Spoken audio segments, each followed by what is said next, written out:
오늘 제가 말씀드릴 것은 박근혜 정부의 경제 기조와 전망입니다.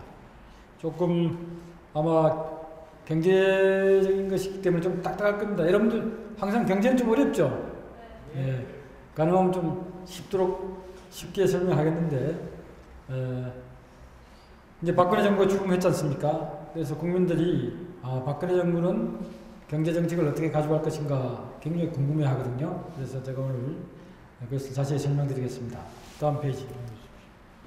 제가 말씀드릴 목차는 새 정부 경제 환경과 경제 기조, 그 다음에 경제 안전망 구축, 성장 잠재력 제고와 일자리, 늘지오.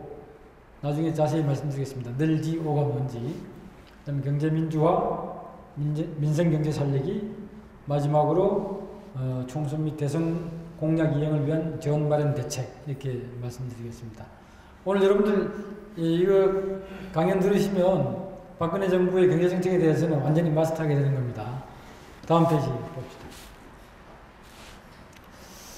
지금 박근혜 정부가 시작했는데 경제 환경이 굉장히 어렵습니다.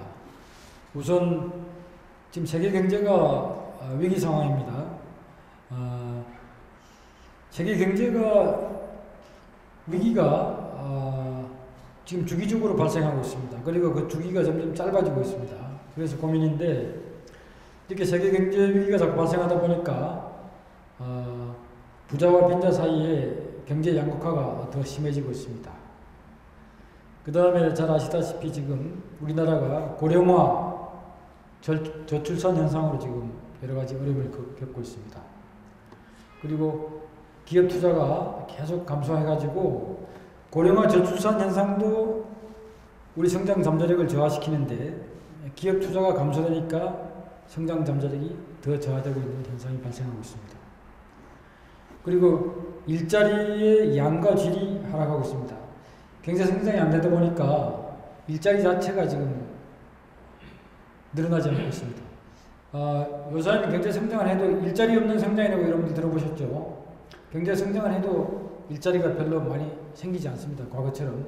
과거에는 우리가 경제 성장을 1% 하면 일자리가 한 10만 개 생겼습니다. 근데 최근에는 한 6만 개 정도 생기고 있습니다. 왜 그러냐면 IT 기술이 이제 발달하다 보니까 다 노동 전략적인 기술이거든요. 그러다 보니까 성장을 해도 그렇게 고용을 많이 하지 않는 겁니다. 그래서 일자리가 양이 줄어들고 있고, 또 우리 경우는 또 질도 지금 하락하고 있습니다. 그러다 보니까 정부의 세입 기반이 지금 나빠지고 있습니다. 다시 말해서 세수가 제대로 안 거치는 것이죠. 성장을 잘 해야지 세수가 많이 들어오는데, 성장을 못하다 보니까 세수가, 세수입, 조세 수입이 지금 안 들어오고 있는 겁니다. 저것도 옛날에는 경제 성장 1% 하면 조세 수입이 한 3, 4조 원 이렇게 됐는데, 요새는 1% 해도 한 2조 원 정도밖에 늘어나지 않습니다. 근데 그것에 반해서 지금 복지니 뭐니 해가지고 정부 지출 증대 필요성은 더 늘어나고 있습니다. 그러니까 세수는 줄어드는데 정부 지출 증대 필요성은 더 늘어나고 있고 하니까 재정 기반이 지금 약화되고 있는 것이죠. 박근혜 정부의 경제 환경이 지금 이렇게 어려운 상황입니다. 그 다음 페이지. 이런 어려운 경제 환경에서 박근혜 정부는 경제적으로 무엇을 목표로 하고 있고 어떤 수단으로 그것을 달성하려고 하느냐 하는 것입니다. 박근혜 정부의 경제정책의 목표는 한마디로 중산층 70% 복원, 이렇게 말씀드릴 수가 있겠습니다.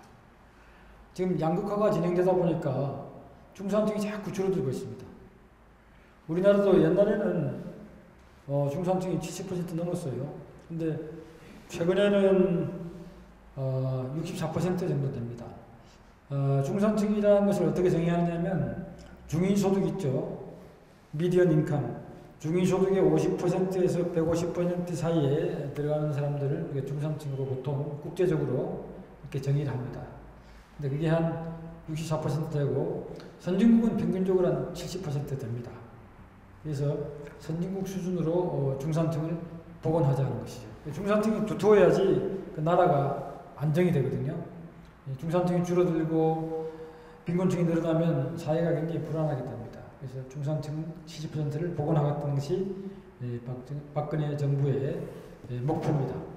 그럼 그것을 어떻게 달성하느냐 하는 것인데, 우선 아까 제가 말씀드렸다시피 경제 위기가 계속 빈발하기 때문에 선제적으로 경제 위기를 극복하기 위해서 경제 안전망을 구축해야 됩니다.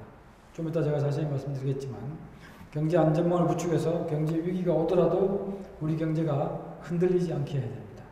그것을 기반으로 해서 왼쪽의 한 축은 창조경제. 여러분 창조경제라고 들어보셨죠? 지금 박근혜 정부가 계속 내세우고 있는 게 창조경제입니다. 그것도 나중에 제가 자세히 설명드리겠는데, 창조경제를 통해서 성장 잠재력을 확충하고 그것을 통해서 좋은 일자리를 창출하겠다는 것입니다. 그게 한 축이고, 다른 한 축은 뭐냐면 경제민주화. 경제민주화를 통해서 경제 양극화를 완화하겠다는 것입니다.